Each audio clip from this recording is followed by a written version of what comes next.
Hello everyone and welcome to the Global Sports Channel on Wednesday, December the 16th. Welcome aboard my sailing boat. I'm sitting here in beautiful Queensland, Australia, and I've got a couple of pieces of sports news to update you on from overnight news. The first one is tennis related, and it's not so good news if you're a fan of Roger Federer. If you haven't known, Roger's been going through a bit of an injury problem this year. He had a knee surgery back in February of the year, and he had another one in August. The knee's been causing a bit of a problem since the Australian Open in January 2019. And it looks like the 39-year-old is starting to have some of those injuries that we all suspected he would do sooner or later because of age and just fatigue on his body. Now, Roger's team is keeping it pretty tight-lipped about what's going to happen, but he said he's struggling to get fit in time for the Australian Open next year, which is only a couple of months away. But news out of Australia in the last 48 hours is that the Australian Open is likely to be delayed a couple of weeks. Yes, it looks like it's going to be set back to February the 8th as a start date. And we're going to have more news out of the Australian Tennis Association over the next 24 hours on that. So Roger's facing a bit of a time rush to get his injury prepared. He said he's not currently in good enough shape to actually compete at the Australian Open if it does go ahead on the original dates. If it's delayed, he says he has a little bit better chance, but doesn't know too much whether he'll be in shape. It looks like Roger's going to be focusing his efforts for 2021 on the European season, in particular playing in France, Wimbledon, and then over to the US for the US Open at the end of the year. And it seems as though I'm picking 2021 will be the last year that we see Roger Federer on the ATP Tour. What a fantastic talisman he's been for the sport of tennis. 20 Grand Slam victories, of course, leading that race with Rafael Nadal.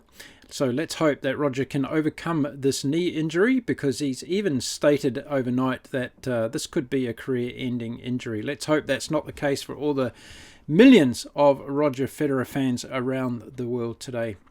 Next up on the Sports Update, we're going to be talking sailing, and there's been a dramatic event happen in the Vendee Globe round the world race in the last 24 to 48 hours.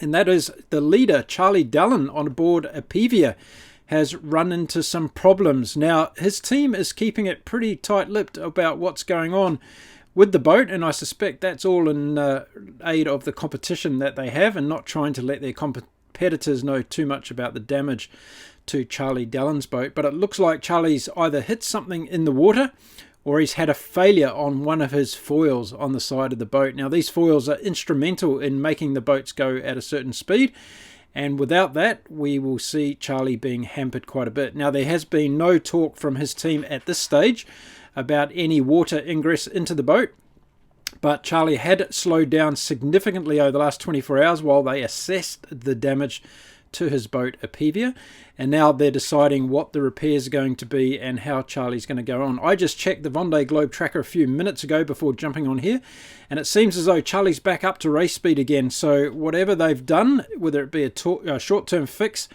they've done so because they don't want to get too far behind the other two boats that are in front of them. And that means with Charlie dropping back, we've got a new leader in this year's Vendee Globe race, and that is Thomas Riant aboard Linked Out. And Thomas is no orphan either when it comes to damage to the boat. He had his own portside foil damaged earlier on in the race, and he's been racing with that damage right throughout the race until now. The boats are just about in the South Pacific Ocean now. They've passed the bottom of New Zealand this morning, and they're now rushing into the South Pacific Ocean. And this is going to be a really fast part of the race for them, because they're going to typically get good, strong breezes all the way across to Cape Horn, which is the next cape on this magnificent race that they're going to be going past.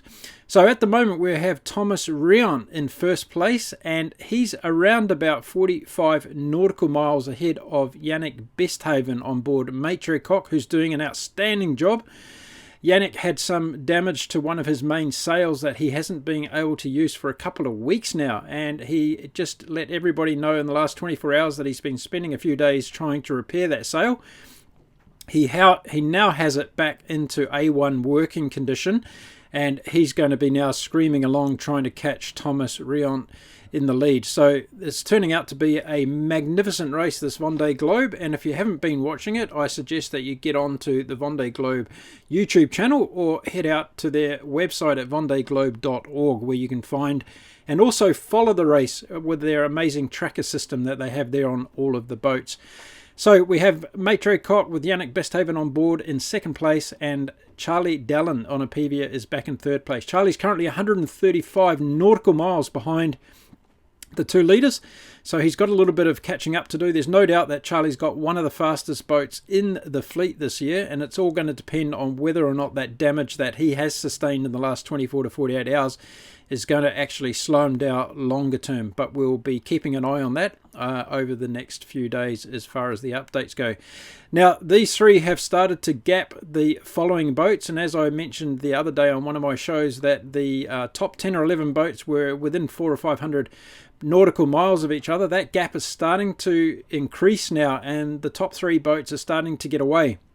So we're seeing about 350 nautical miles or so between Charlie Dalin in third place and the fourth place boat, which is Jean Le Cam on board Yes We Can.